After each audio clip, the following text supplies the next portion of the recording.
दो चीज होती है, एक तो संग्रह होता है और एक आवश्यकता होती है। तो आवश्यकता हमारा अधिकार है और आवश्यकता की पूर्ति हमें करनी पड़ेगी, क्योंकि हमारा शरीर है, परिवार है और माता पिता है, समाज है।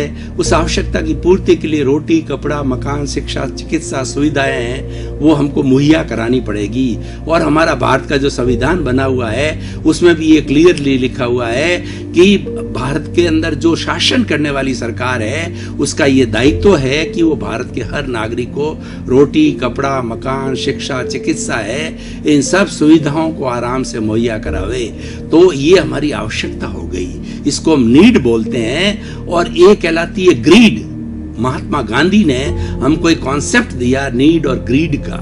नीड हमारा हक है, नीड हमारी आवश्यकता है, नीड की हमें पूर्ति करनी है, उसके बिना कार्य नहीं चल सकता है। और ये ग्रीड है, ग्रीड विलासिता है। जैसे कि पुराने समय के अंदर कार को विलासिता माना जाता था, मोबाइल को विलासिता माना जाता था, लेकिन आजकल ये आवश्यकता की श्रेणी के अंदर आ गया है। ये विलासिता नहीं है। अब विलासिता जो है वो कितनी है कि व्यक्ति को एक मकान चाहिए और वो 10-10 मकान खड़े करता है, एक कार चाहिए परिवार को चलाने के लिए, वो 10-10 कारें रखता है, एक मोबाइल चाहिए और वो 5-5 मोबाइल रखता है। यानी आवश्यकता से अधिक वस्तु का संग्रह करना ये एक तरह की लालसा है, एक तरह की ग्रीड है। और ये ग्रीड व्यक्ति को पतन की ओर ले जाती है, क्योंकि आवश्यकता तो आवश्यकता है, उसकी पूर्ति करनी है, लेकिन ग्रीड के लिए आदमी कई अनावश्यक कार्य करता है। कुछ पापकारी प्रवृत्ति करता है, कोई झूठ कपट करता है, किसी का शोषण करता है और मुनाफा अधिक कमाता है और इलीगल वर्क करता है और इलीगल जो है पद्धति को अपनाता है। उसके कारण ग्रीड की पूर्ति होती है। अब प्रश्न ये है कि ग्रीड पैदा क्यों होती है कि हमारे हर प्राणी के अंदर जिसने इस पृथ्वी पर जन्म लिया है उसमें 10 तरह की संज्ञा होती है। आहार, भय, मैथुन, परिग्रह, क्रोध, मान, माया, लोभ, ओग और लोभ संज्ञा। इसमें जो परिग्रह की संज्ञा है ये जो है हमारी ग्रीड के अंदर आता है, ये संग्रह की प्रवृत्ति में आता है। संग्रह कुछ हद तक अच्छा है। हम गृहस्थी लोग हैं तो गृहस्थी लोग के लिए हमको थोड़ी सेविंग करनी पड़ेगी, क्योंकि आने वाले समय के लिए बच्चों की पढ़ाई कराना है और बच्चों को अच्छी शिक्षा देना है, बच्चों का ब्याह शादी करना है, बच्चों को पैरों पर खड़ा करना है, उसके लिए हमें सेविंग करनी पड़ेगी। इसको हम ग्रीड नहीं कहते हैं, ये आवश्यकता की श्रेणी के अंदर आता है और ये करना पड़ता है और करना भी चाहिए। आदमी को सेविंग माइंडेड होना चाहिए। और ग्रीड जो है वह बहुत ज्यादा विलासिता को इकट्ठा करने के कारण होती है। तो ये हमारी जो है वो एक तरह से संज्ञा है, हर एक प्राणी के अंदर होती है। लेकिन प्रश्न ये है कि उसका हम जितना हमारी जो आवश्यकता है उतना उपयोग करें, और आवश्यकता से अधिक कोई भी चीज का उपयोग करते हैं वह हमारी लालसा में आता है। Excess of everything is bad. दुनिया के अंदर कोई भी कार्य करो लिमिट में किया जाए बहुत अच्छा रहता है, और एक्सेस के अंदर कोई भी कार्य हो, जैसे बुद्धि को भी ज्यादा लगाना एक्सेस में करना ये अच्छा नहीं है। पढ़ना लिखना भी एक्सेस में करना अच्छा नहीं है। अपना मान सम्मान कराना भी एक्सेस में करना अच्छा नहीं है। Excess of everything is bad. Limit के अंदर हर चीज अच्छी लगती है। तो इसीलिए संग्रह की जो लालसा है उस पर हमें अंकुश लगाना चाहिए।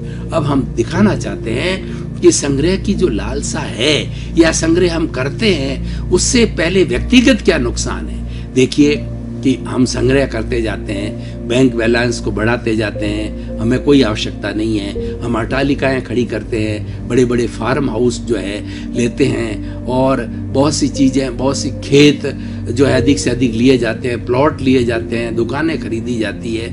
उसके पीछे एक तो सबसे बड़ा मनुष्य का जो अहंकार होता है कि लोग मुझे समाज में बड़ा कहे कि ये व्यक्ति धनवान है, और उस धनवान के जो है हिसाब से वो अहंकार के लिए करता है, अपने को बड़ा दिखाने के लिए करता है। उसके पीछे ये भावना होती है। लेकिन प्रश्न ये होता है कि उन सबका रक्षण करने के लिए व्यक्ति को बहुत तनाव में रहना पड़ता है, टेंशन में रहना पड़ता है, स्ट्रेस में रहना पड़ता है, स्ट्रेन में रहना पड़ता है, क्योंकि उन सबका हिसाब किताब देना पड़ता है। सरकार भी मांगती है कि आपने ये धन कहाँ से कमाया, क्योंकि जायज तरीके से इतना व्यक्ति धन नहीं कमा सकता है। इसका मतलब ये आपने इलीगल उपयोग किया है और धन कमाने के अंदर कोई न कोई इनकम टैक्स की चोरी की है या कहीं न कहीं पर कुछ आपने जो अनैतिक कार्य किए, इससे इतना धन इकट्ठा होता हुआ है। तो उसके अंदर व्यक्ति जो है इस दलदल के अंदर फंस जाता है। और एक व्यक्ति होता है जो कि मान लीजिए कुछ कई बार क्या होता है कि व्यक्ति को जो है अपने पुण्य अर्जन के कारण में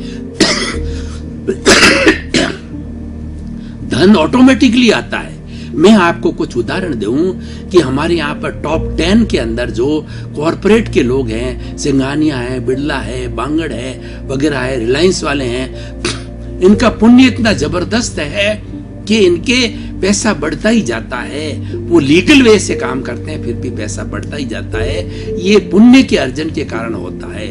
पर प्रश्न ये है कि हमारे पास में पैसा बढ़ रहा है और हमारी आवश्यकता की पूर्ति से बहुत ज्यादा अधिक है, तो उस पैसे को जो है हमें लोगों के परोपकार के लिए, लोगों की भलाई के लिए उपयोग करना चाहिए। सामाजिक कार्य के अंदर सेवा की जानी चाहिए। हमारे जो अभावग्रस्त लोग हैं, जो कि लूले हैं, लंगड़े हैं, अपाहिज है, अनाथ है, विधवाएं हैं और अभाव वाले लोग हैं, उन लोगों को हमें हेल्प करने के लिए उस पैसा का उपयोग करना चाहिए।